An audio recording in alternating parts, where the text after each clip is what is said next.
the recording, and you have to do got it so that we're all set. Hi, I'm Freya Sonnenstein. I'm the president of the League of Women Voters of Baldwin County, and I want to thank you all for showing up tonight to hear this really interesting talk about critical race theory. Can you let people in, Kathy? Thank you. And I wanted just to start by thanking Kathy Jones, who's the president of the Alabama League of Women Voters, who's our techie tonight. She has set this all up so that we can record it, and it will be available on the League of Women Voters of Alabama YouTube channel. So if you enjoyed it, tell your friends about it. I also want to thank Lynn Johnson, who is a member of our board of directors, and she knows Daria, and she suggested that we have her come and talk to us about critical race theory. So we want to thank her, and I'm going to turn the mic over to Lynn to let her introduce Daria. Thank you, Freya. It is our privilege to have legal scholar, activist, and writer Daria Roithmayr with us tonight to speak on the topic of critical race theory. Ms. Roithmayr is a professor of law at the University of Southern California. Before joining the Gould School of Law in 2006, she taught at the University of Illinois College of Law for 9 years. She's been a visiting scholar at Harvard's program for evolutionary dynamics, as well as a visiting law professor at the University of Michigan, Georgetown, and Yale. Recently, she accepted a position at the University of Colorado Boulder. Ms. Roithmayr is the author of Reproducing Racism: How Everyday Choices Lock in White Advantage, New York Press, 2014. She received her BS degree from UCLA and her JD magna cum laude from Georgetown University Law Center. Professor Roithmayr, the League of Women Voters is so very happy to welcome you tonight, as we've been looking forward to this meeting for some time now. I will share with everyone that Daria happens to be the sister to my son-in-law, Kurt, and I personally am just so happy she's willing to share her knowledge and her time with us tonight. Thank you, Daria, and we're looking forward to all you have to share with us. Thank you so much, Lynn. I really want to thank you for this invitation. This is a labor of love for me, talking about critical race theory and talking about it with people who are in the trenches, so to speak.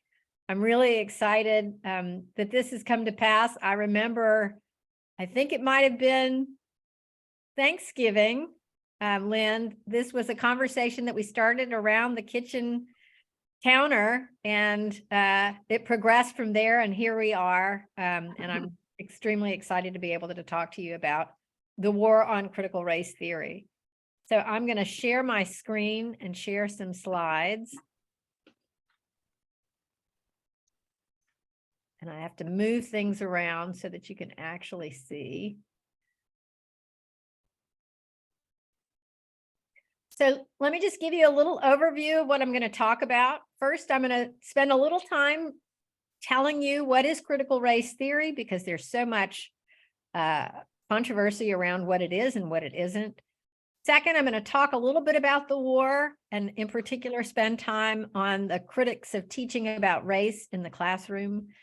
Third, I'm going to rehearse some responses to the critics and talk to you about some polling data that suggests that there definitely is a way to move this needle fight. So critical race. So what is a little miniature primer that comes from the course page. And critical race theory is at its most pointy-headed an academic school of thought that comes into the law schools in the late 1980s in response to some other schools of thought having to do with class and hierarchy. And critical race theory in particular, and not many people understand this, was critical of US anti-discrimination law. And this is something that surprises my students because they learn about the civil rights era, the congressional statutes that Congress passed. But critical race theory actually criticizes those statutes and that movement from the left. And you'll see why as we go through. So there are several unifying commitments. I mean, at base, critical race theory is a loose constellation of arguments and schools of thought, but most of those can be unified by two central commitments. First, the argument that law reproduces structural racism. And I'm going to unpack each of these arguments as we go. But as a brief example, most people know that neighborhoods are segregated, not just in the South, but in the cities of the North. And there is a very definite connection between neighborhood segregation and white flight. But a lot of people don't know about the role that law played in white flight. So for example, at the turn of the century, people do know about this, there were restrictive covenants that segregated Black families into certain neighborhoods and kept the property values low.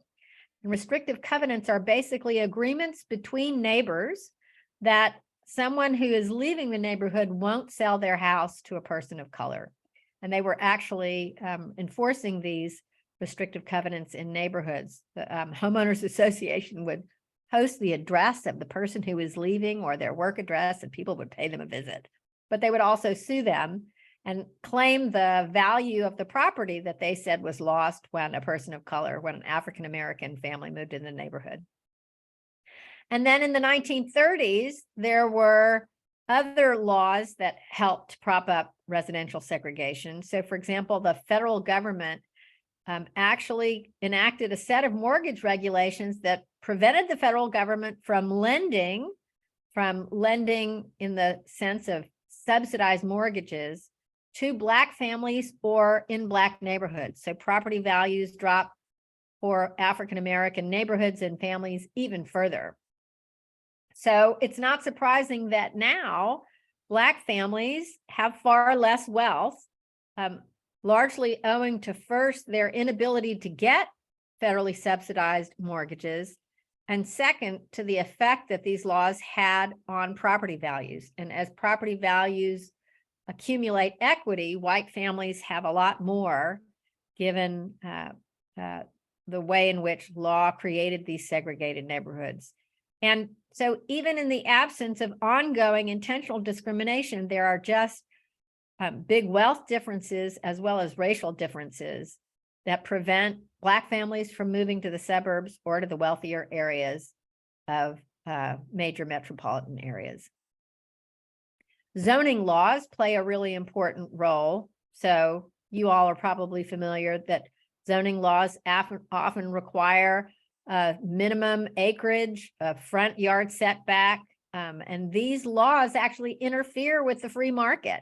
So these laws put restrictions on the ways in which developers can develop a community, and very often they prohibit the construction of multifamily housing in residential neighborhoods.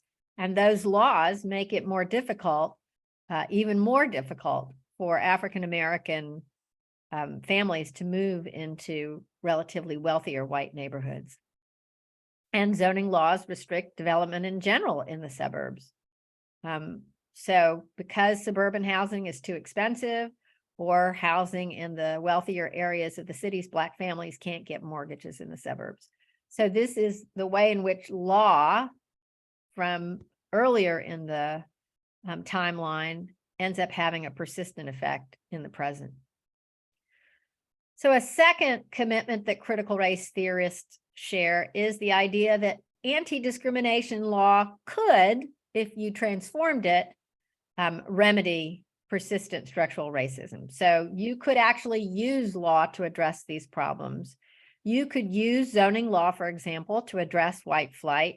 So for example, developers in a suburban single-family neighborhood get a permit now if the zoning board gives them one, but you could restrict those permits so that they wouldn't get a permit unless they built affordable units that were targeted to communities or families of color whose earlier generations were redlined. So that might be one way that anti-discrimination law could be revamped in order to address present-day segregation.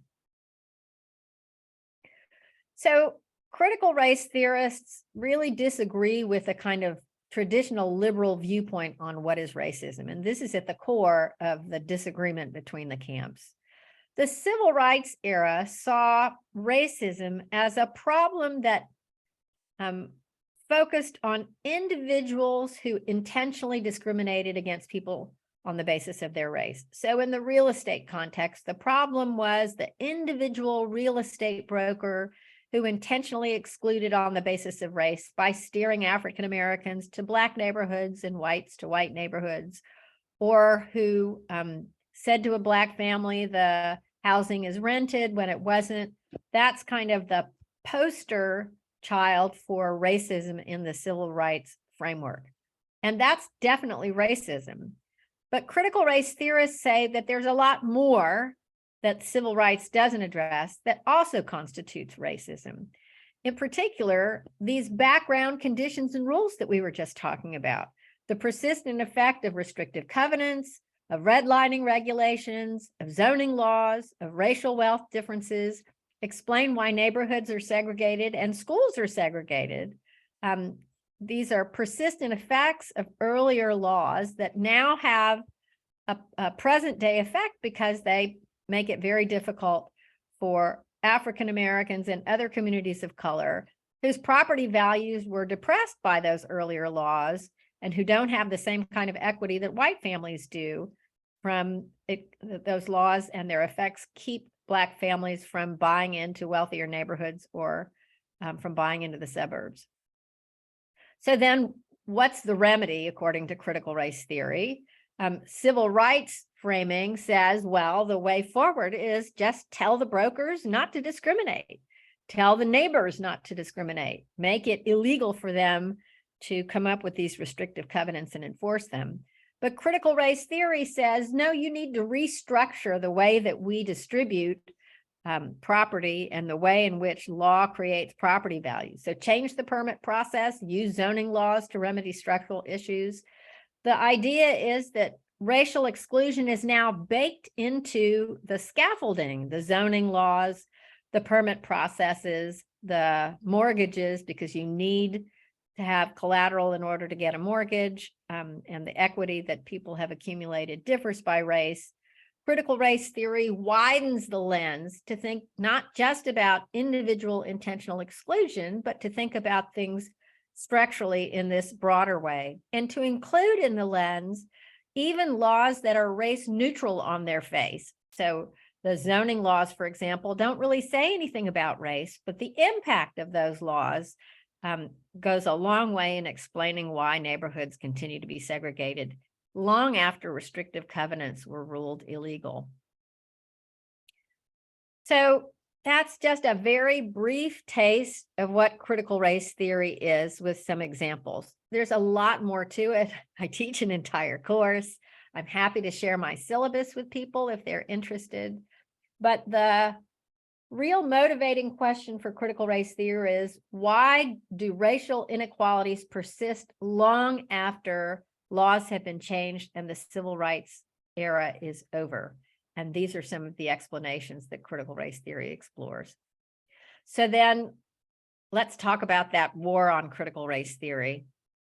And I should say it's a war that at least began as a war on critical race theory, began as an attack on critical race theory, but now it's expanded, it's morphed, it's mutated, and now it includes sexuality and gender identity. Anything quote unquote woke is now targeted. But the point that I'm going to make in this section of the talk is that this war against critical race theory is not really about critical race theory. It's really about pushing back against the political gains that the left has made with regard to marginalized communities. And critical race theory is just the stalking horse for that attack. So I like to say that CRT in the conservative framing is really Christopher Rufo theory. This is the chief architect of the war on critical race theory. And Christopher Rufo theory has very little to do with actual critical race theory. As we'll see, that's by design. So Christopher Rufo is a journalist who ran and lost in a city council election in Seattle, and I use the term journalist relatively loosely. And he wrote a lot about homelessness and poverty, of course, blaming the victims for poverty and for homelessness. But he happened on an argument about critical race theory that he wrote up for some conservative publications. And his central claim in these publications was that critical race theory, which he said was a distinct ideology with radical roots, including Marx and Angela Davis, was being taught in federal agencies, and eventually he would go on to say in public schools. And he claims that critical race theory is bad, not just because it's radical, but because it makes whites feel guilty for something that they did not do. And this really is the crux of his argument against critical race theory, that it's racially divisive because it makes whites feel guilty, and that it is blaming a race, a present-day generation of people who are racially defined for something over which they no longer have any control. So here are a few tweets that Christopher Rufo sent out, in many ways opening the handbook and showing everyone what his long-term goal was with this attack on critical race theory. On March 15th, he wrote, "The goal is to have the public read something crazy in the newspaper and immediately think critical race theory. We have decodified the term and will recodify it to annex the entire range of cultural constructions that are unpopular with Americans." So he wants to shoehorn anything that's unpopular into the term critical race theory. He goes on to say on that same day, "We have successfully frozen their brand, critical race theory, into the public conversation and are steadily driving up negative perceptions. We will eventually turn it toxic as we put all of the various cultural insanities under that brand category." So he's on a PR campaign to misrepresent critical race theory, and as he puts it, to turn it toxic and to turn the public against critical race theory. And his campaign pays off. There's a longer story to tell that I'm happy to talk about in the Q&A. But ultimately, a number of states, I think there are probably more states now, enact some kind of ban on the use of critical race theory in state agency training and in public schools. And these bans focus on this notion of divisive concepts. And we're going to look at the Alabama statute in a minute, or the bill, I should say. It's not a statute yet, knock on wood. But these bans all have the same language. They focus on concepts that have, quote, a tendency to oppress others, close quote, or suggest, open quote, the need to feel guilt or anguish on the basis of race. Now, you'll notice that this doesn't really square with what I just talked to you about with regard to critical race theory. There was no argument in my presentation that whites should feel guilty for white flight or for the resegregation of white neighborhoods and white schools. And in fact, the argument is that even if intentional discrimination were to end tomorrow, that you would still see a lot of these residential and educational inequalities. But remember, in Christopher Rufo's hands, this is really about making whites feel guilty, and the bans that he gets enacted, and everybody's copying everybody else from state to state, focus on that. They also focus on concepts like white privilege, male privilege, and white guilt. And then the bans reach even further, and they start banning books. And this is kind of where the movement is at now, banning books with abandon. Books like Toni Morrison, books about sexuality, books about gender identity. the picture of David. I think the statue of David is the latest casualty in the war on critical race theory. I read somewhere today that a school superintendent said, well, you have to show parts that are age appropriate. So maybe you start with the head in kindergarten and the feet, and then maybe the hands and the hips, progressing to the full Monty somewhere around high school. But in all seriousness, this war on critical race theory has taken some serious toll. And in particular, there are administrators and teachers that have been fired for fighting back, for resisting this effort to try to remove any mention of race in the schools. And students have also been affected, and the very real impact of these bans cannot be overstated. So here is a copy of the bill in Alabama on divisive concepts at the moment. And I've just spotlighted a few of the provisions that these are very similar to the provisions that we see in other divisive bans.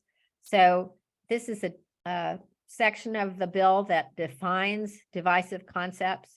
And all of these descriptions, most critical race theorists would say, don't describe critical race theory at all. The idea that solely by virtue of an individual's race, color, religion, sex, ethnicity, or national origin, that the individual is inherently racist, sexist, or oppressive, whether consciously or subconsciously, that individuals by virtue of race, color, religion, sex, ethnicity, or national origin are inherently responsible for actions committed in the past by other members of the same race, color, religion, sex, ethnicity, or national origin, that fault, blame, or bias should be assigned to a race, color, et cetera, or to members of a race, color, et cetera. And so these are examples of ideas that the Rufo gang, and I use the word advisedly, want to tag critical race theory with. What I find really interesting is there is this provision that I think that people could do a lot with that says that nothing in this act prohibits a public institution of higher education from authorizing the teaching or discussion of any divisive concept in an objective manner and without endorsement as part of a larger course of academic instruction, provided the institution and its employees do not compel assent to any divisive concept and otherwise act pursuant to the provisions of this act. And so it reminded me of something that happened when I taught high school in my hometown of Mississippi. You remember this, Lynn. I taught high school biology. And of course, the controversy there was over educational theory having to do with evolution. And I had a student come to me and say, evolution contradicts what I believe from the Bible. Do I have to learn evolution?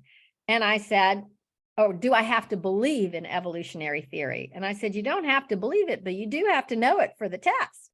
And that's essentially the door that the Alabama bill opens. I could teach a critical race theory class in the way that I just taught it.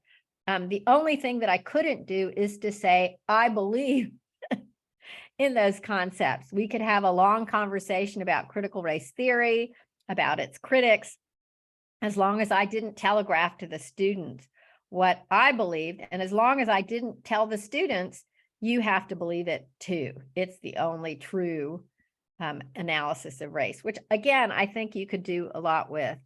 So what is it that motivates these critics of critical race theory? Make no mistake, this is a politically motivated campaign that has a political payoff. And we can see this in the way that the war on critical race theory gets mobilized around key periods of time. So remember, Trump's base in the first election in which he won, was very anti-immigrant. And his argument was also that Blacks and Latinos got special treatment. So there was precedent for this idea before it bubbled up in the form of critical race theory.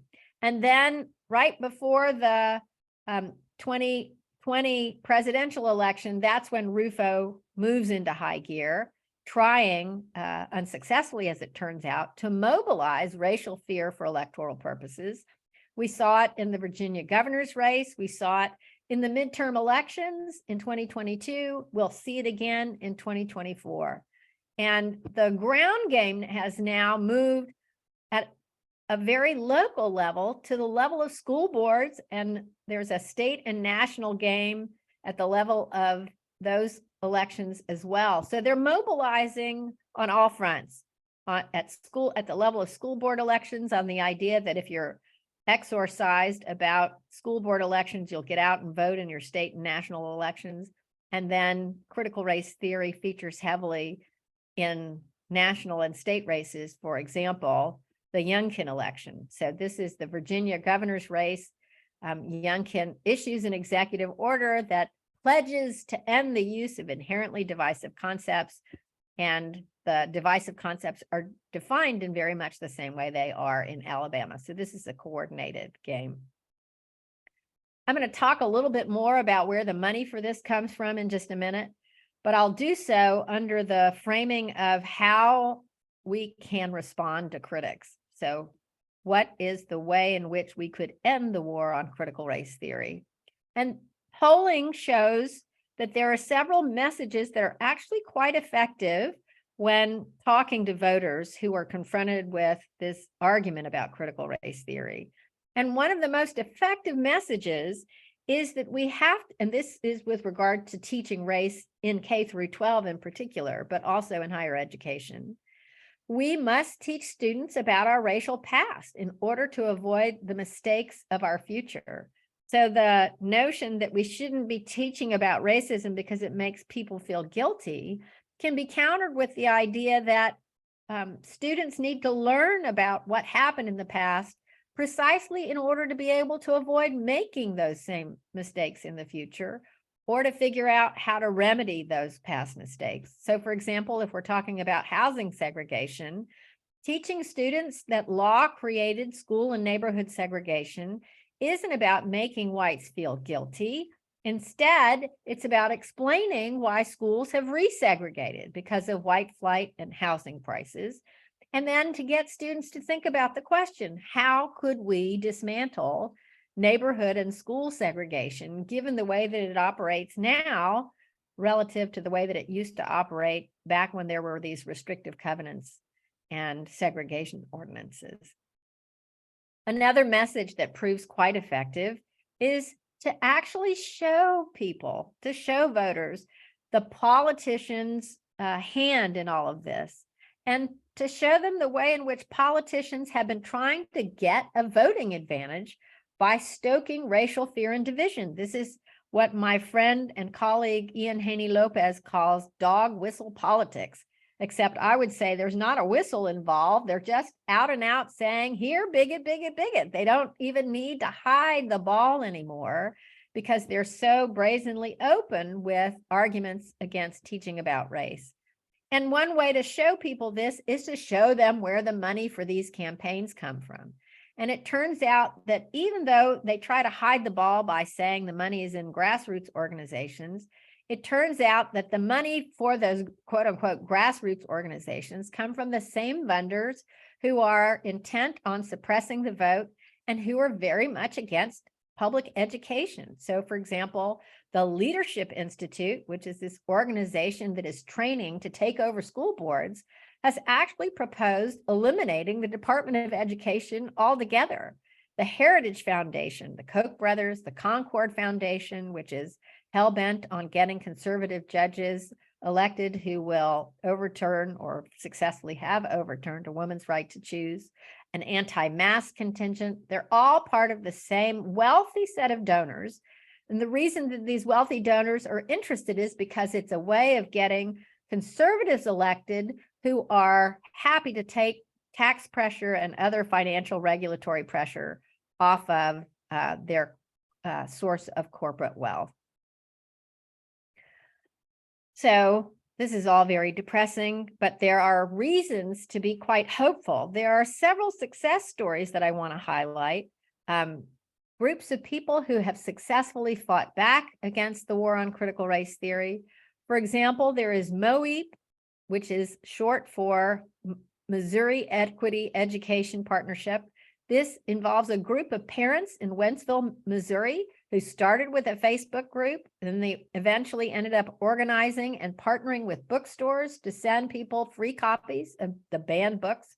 So parents and students were able to ask for these books that had been banned, and if you requested, you would get sent a free copy of the book. And thanks to their organizing, the school board eventually ended up reversing the book ban. There was a lawsuit filed by parents and educators in Florida who have organized to sue the state of Florida, arguing that this successful statute that they passed involving divisive concepts is discriminatory. It discriminates on the basis of race. It's being used to prosecute both Black educators and Black students, and it violates the free speech of educators as well. There's also an argument that it's just too vague to figure out what the law means. And I think all of those things are true with regard to the Alabama law as well, if it gets passed. In Minnesota, there is a group that really has done some fantastic work on actually bringing people together across race, across politics, across class, to find common ground. This group is called We Choose Us.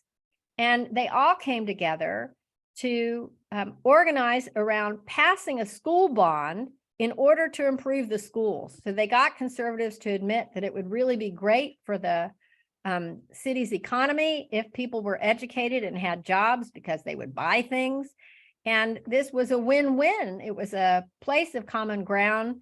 And this group gives a voice to everyone, conservatives, liberals, people on the left.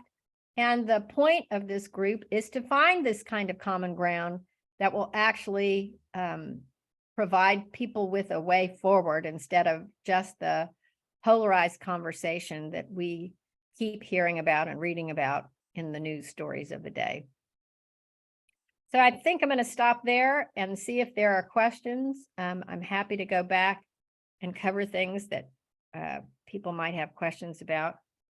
But I will stop there and turn it over to a moderator who can help me organize the queue.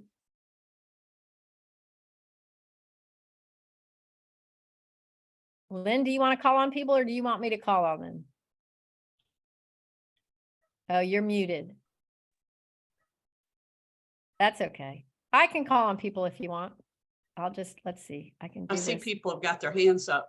Yep, I can do it Reva. in the order that's okay. So Reva Freilich. Yes. Hi. Is it Daria or Daria? I'm sorry. Daria, just like Daria, Maria, but okay. with a D. Or Maria, Daria, if you can roll your R's. Daria. Okay. Anyway, I just thank you for a very interesting presentation.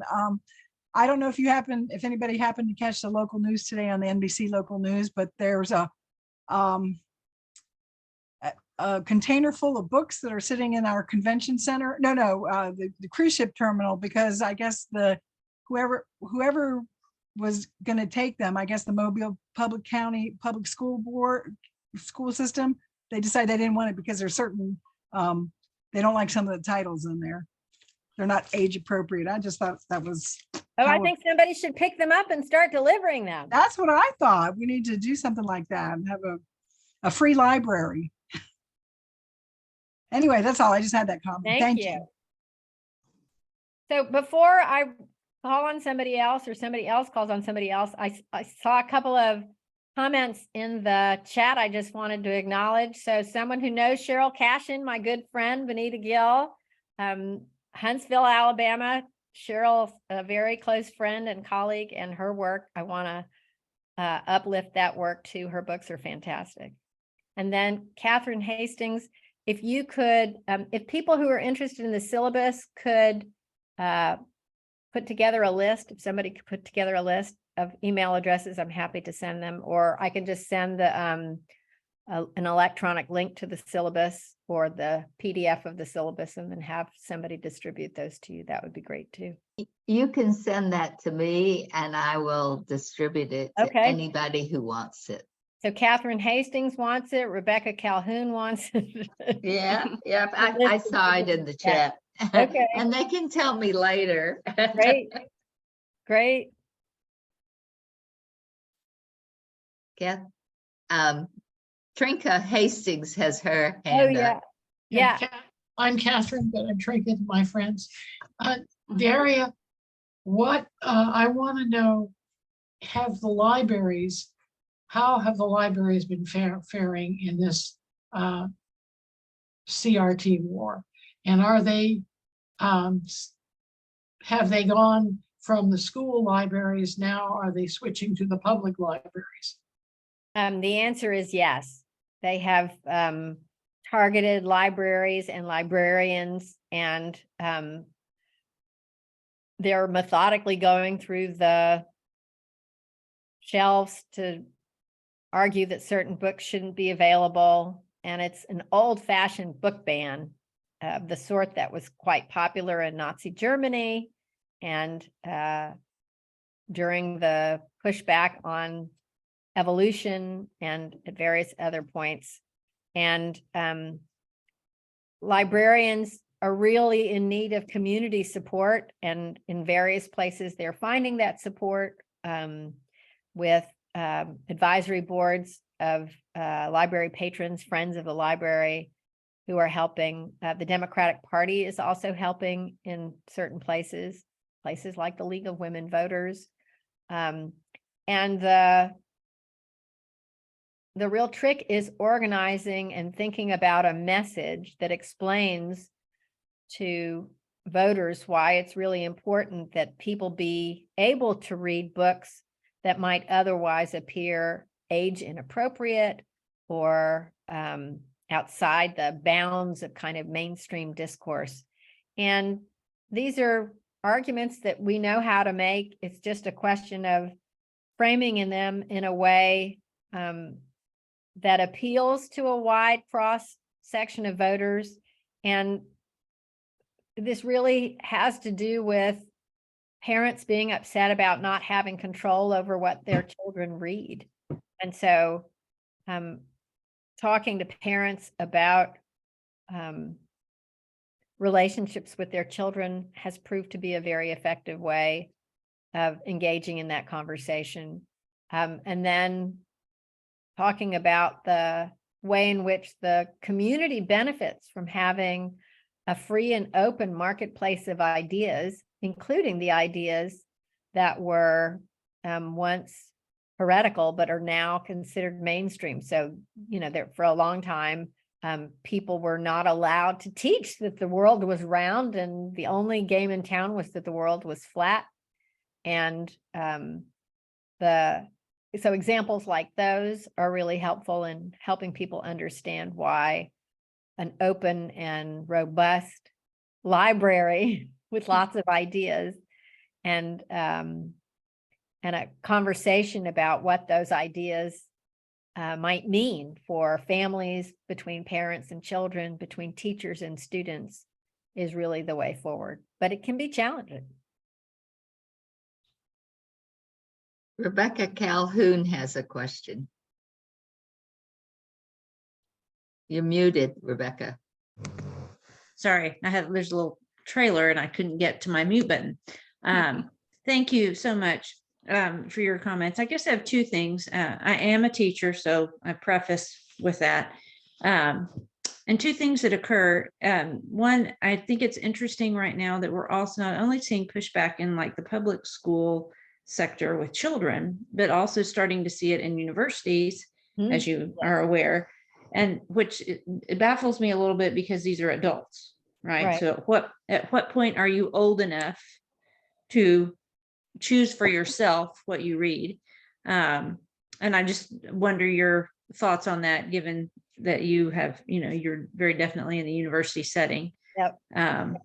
And then I guess the other thing that I found as a teacher and also a sex educator, so just know that comes with a little, his experience, that we're so focused on banning these books, but our kids are so plugged in online that if they can't get it in the library, I feel confident you know, the parents need to spend just as much time going through their phones and their computers if Right. they're so worried about what's in the library. But Right, that's just my thought. So right. I welcome yours.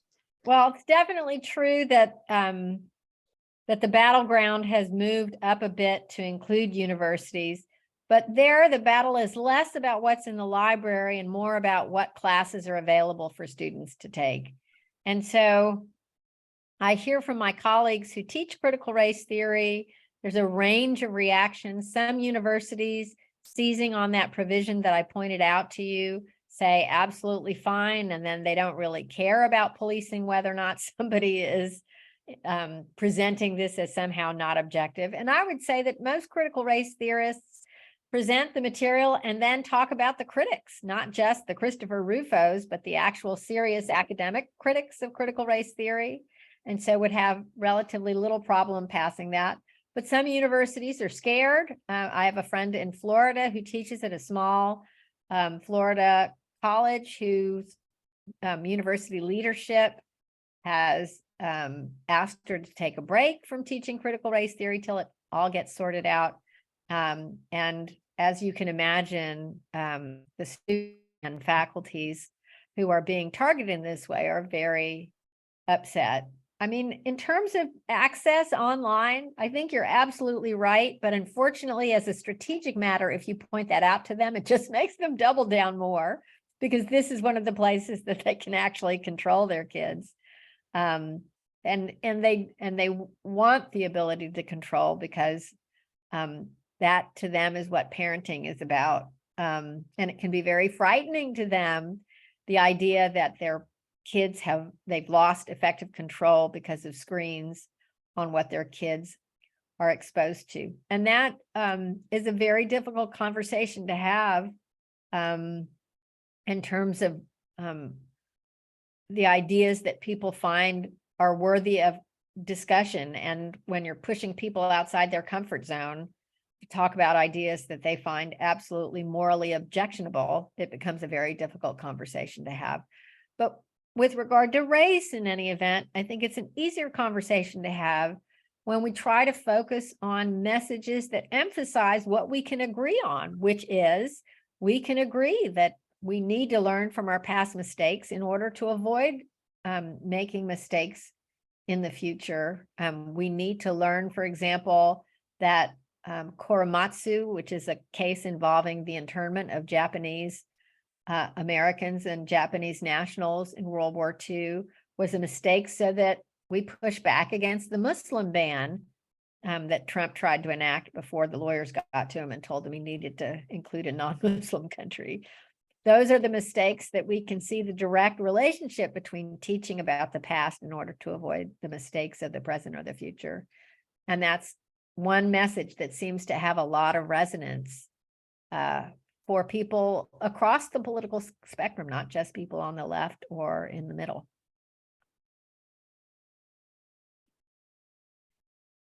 Kathy Jones? Well, I wanted to, I guess it's not a book ban, but one thing I've been watching is what's going on right now with TikTok, because I have, when I first started using TikTok, you know, I felt like it was something like a mind suck, and it would just, you could watch, you know, hours and hours of people with their dogs and cats and stuff like that. But the more you start watching it, the more you see the content that you want to see. And I have found that I find out before the news reports about things going on in other states. I mean, I found out about, you know, what was going on in Kansas with the abortion amendment, and how they were basically going down into the state house and protesting, and they would have videos. You could find almost every state what's happening in on different topics, including things like critical race theory and book bans and things like that. And then you go and you Google it to look and see if it's true or not. And so to me, it's a very valuable source of information for me.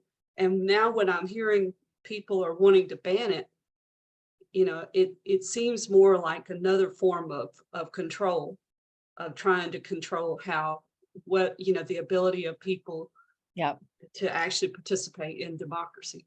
And I wondered what you thought, because to me, Yeah. it just seems like a strange thing for us to be going down this path. Well, so I think it's a little bit more complicated. So one of the reasons that people are unhappy with TikTok is because TikTok actually caved to Chinese insistence that certain subject matter not be broadcast and certain channels be shut down. So people who want to boycott TikTok are doing so on what they claim to be free speech grounds. The other argument that frequently goes along with that is that there are certain platforms that don't take down fake news. And so there's a big conversation going on at the FCC about the way in which some social media channels like Facebook, for example, end up dominating people's consumption of information and become either wittingly or unwittingly a channel through which fake news is propagated. And so the idea that speech should be regulated to make clear when something's fake is for some people at odds with let 1,000 flowers bloom and then you can sort it out later. But there's a lot of danger having to do with the incitement to violence, having to do with information about COVID treatments, for example, that ended up being not just false, but potentially harmful. These are really difficult conversations to have. They're difficult to have in connection with government regulation of speech.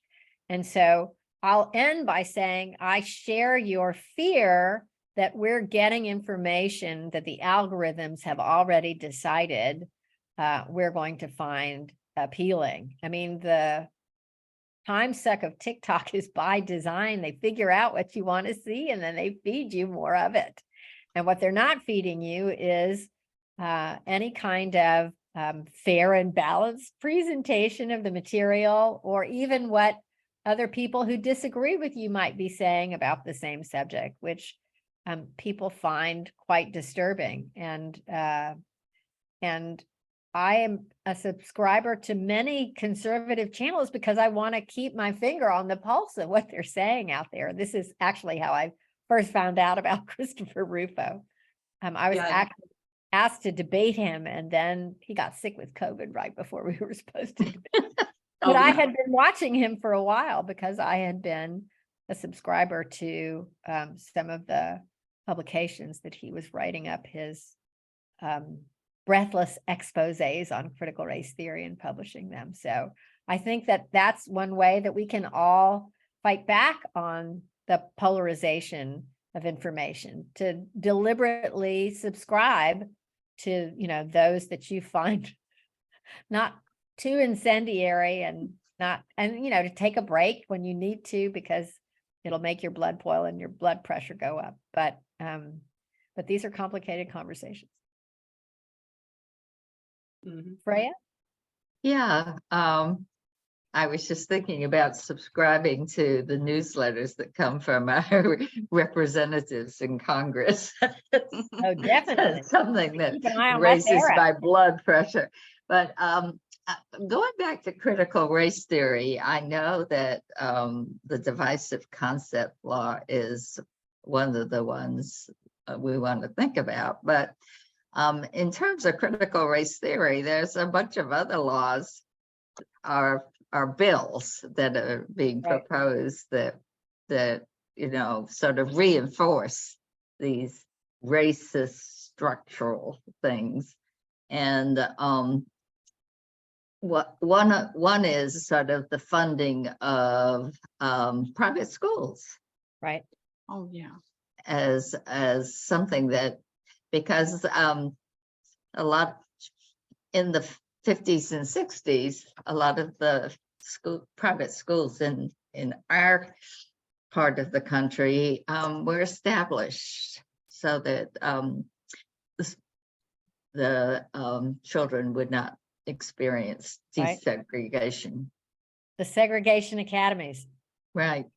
Yep. In fact, I was just telling someone the other day, I had a childhood friend who attended Live Oak Academy, and I didn't know what that was. I asked my mom, and Lynn can tell you, my mom wasn't going to be the person with her finger on the pulse of what was going on in the segregation academy, so she didn't know. Eventually I figured it out. This childhood friend's name was Karen Kelly, and she used to go around saying, "My name is Karen K. Kelly, Karen K. Kelly." And it wasn't until I was about 20 that I started to reflect on why she was trained by her parents to say, "My name is Karen K. Kelly." I found out that her father was reputedly a grand wizard in the Klan. It's interesting that Segregation Academy was closed in 1989, in part because they couldn't come up with the funding for it anymore. But charter schools and magnet schools have become the kind of acceptable alternative to privatizing public schools to give certain communities control over those schools. And this is definitely one of the new battlegrounds in terms of what constitutes using public money for private gain. And I would say, and this is a controversial view, that even public schools, as they're already structured ordinarily, are what economists would call club goods. So think of a country club. So you pay your dues and you enjoy the benefits. And there are these horrifying stories of people being prosecuted for stealing education when they give grandma and grandpa's address in order to be able to attend one of the wealthier public schools. The whole idea that you are paying your taxes as a kind of dues in order to be able to attend the public school that is well funded and whose students are of upper middle class or middle class socioeconomic background really does smack of using taxpayer money and government machinery to finance people's private goods. And so there's a huge fight over how to finance public education. The state of California, the Supreme Court of California said the way that you're funding education creates these significant racial inequities that violate the state constitution. And the state to come up and put public dollars into a big pot then would get divided across according to the neediness. What did the voters do? They enacted a proposition. This is the way we do business here in California. People just vote directly on referendums and cut out the representatives. And they enacted this referendum that essentially froze property taxes, the money that was being used to finance public schools, to their 1978 levels. So there is a pot of money that gets distributed, but the pot has no money in it. And in the meanwhile, parents are now using PTAs and the money that the PTA raises to redirect the funds so that they can make sure only their kids get the benefit of that money. It's not going through the public financing system anymore. It's just going straight from the parents' pocketbooks to the PTA's slush fund. And some of the fanciest schools here have millions of dollars in their PTA funds for purposes of distributing to just the children who attend those schools. So school financing, I tell my students, if you really want to understand race, go work for the city and go think about school financing. Those are the two jobs that I think really do open your eyes as to how structural segregation works.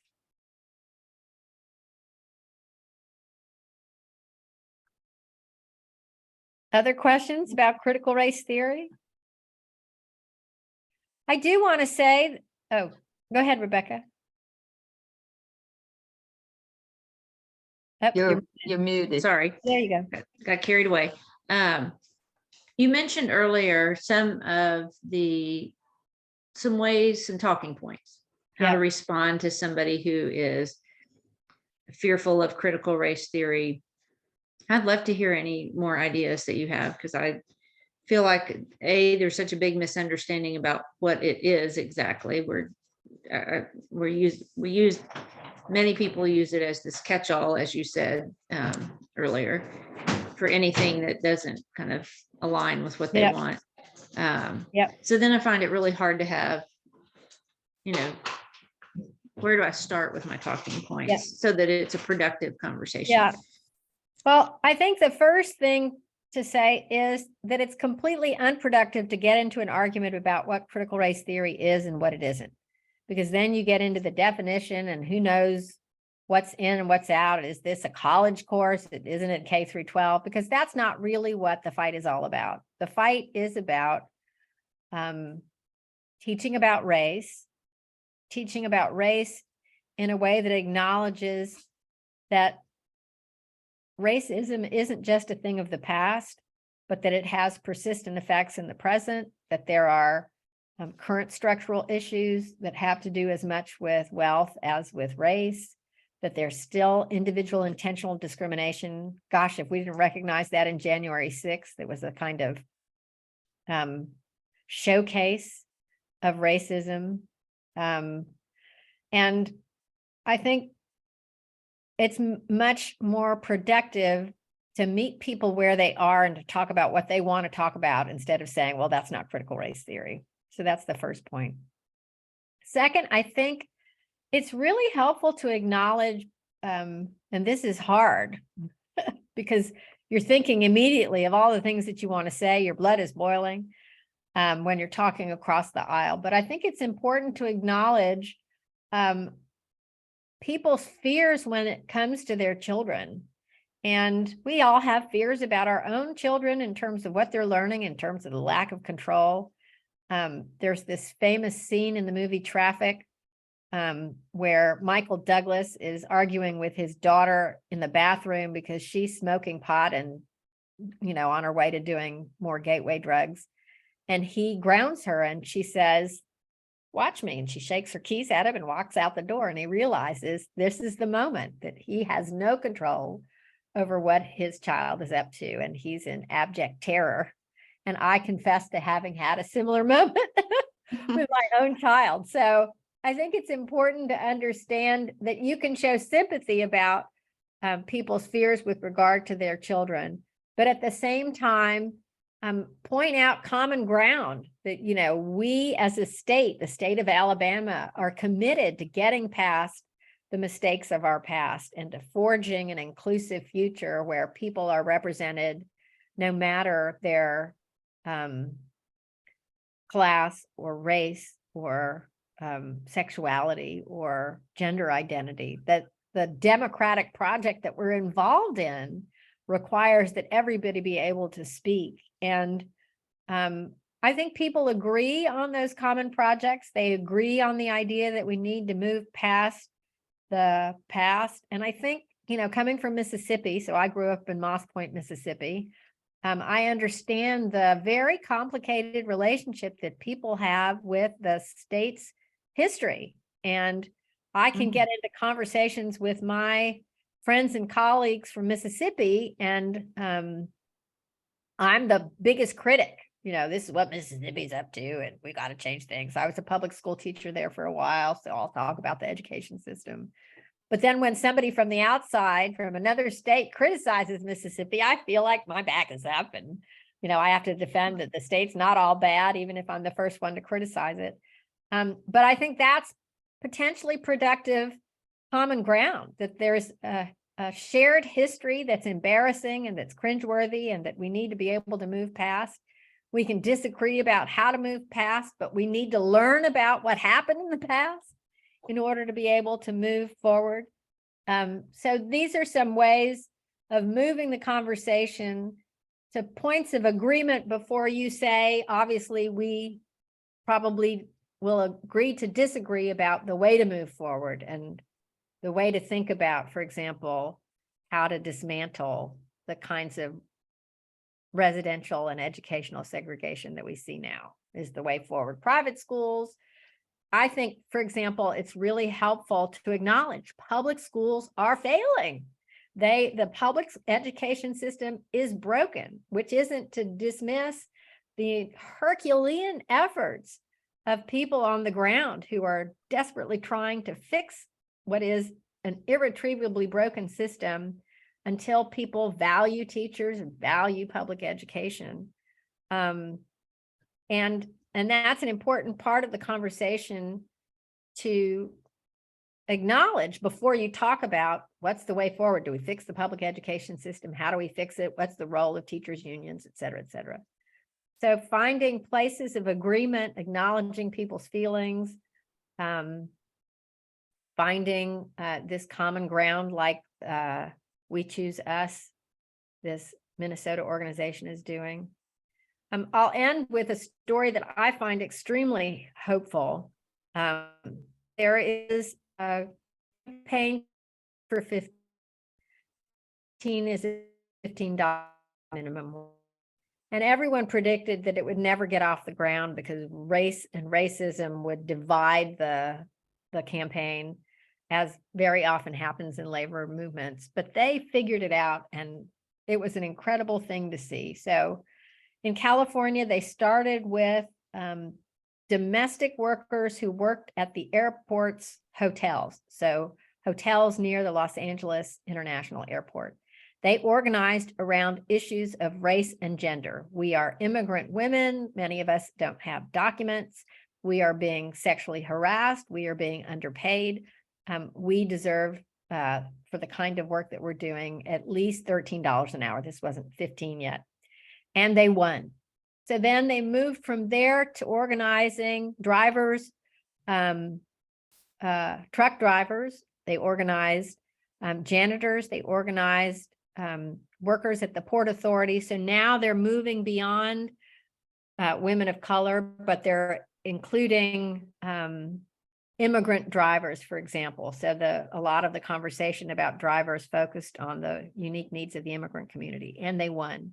And as they started to organize outward, there were more and more workers and saying, well, join up. And the answer came because they're winning, because they witnessed the of or and they went on to the movement. They wanted 15 an hour. People did. This was around across, people could organize. Was it failing? No. Huge fight to be the leader. Have experience organizing in the church and in immigrants' rights. I have it's or unions. You don't know anything about running a union, so they, were fighting with each other about who should lead, but they worked it out because they could come together on the common goal of getting $15 an hour. It's very hard to find that common goal for a lot of movements, but if, for example, you were to organize with regard to delivering those books to people, I mean, a pile of free books that have been banned. Wow, that seems like an opportunity to me. You can come together either step by step or around some common goal that you can identify that's very definable, $15 an hour, or defeating the divisive concept bills. And then organize from there instead of trying to do everything at once. So I think there are real reasons to be hopeful in terms of the idea that people can come together despite their political differences. Now, do I think that's true for everybody? No, of course not. There are people who I'm going to write off right now. The Koch brothers and I are never going to see eye to eye, right? I'm not going to waste a lot of energy and time trying to persuade them. But there's an important section of swing voters who respond to these arguments, and we see them in the polling data, and they're definitely mobilizable because they care as much as we do about their kids and about what's getting taught in the public schools. So I think that's the place to focus a lot of energy. Well, thank you very much for this. Thank you. And it's very useful to hear sort of the overview of the theory and then how this movement against it has sort of grown up. But most importantly, I think the practical advice you've given us is really helpful. And Reva, we need to find more about those books. Yes, absolutely. Quick before it rains. You're right. So thank you, Daria. And, Thank you. And thanks again to Lynn for organizing this. Thank you. It's really been, yeah, it's been very informative. I've enjoyed it. I'm glad.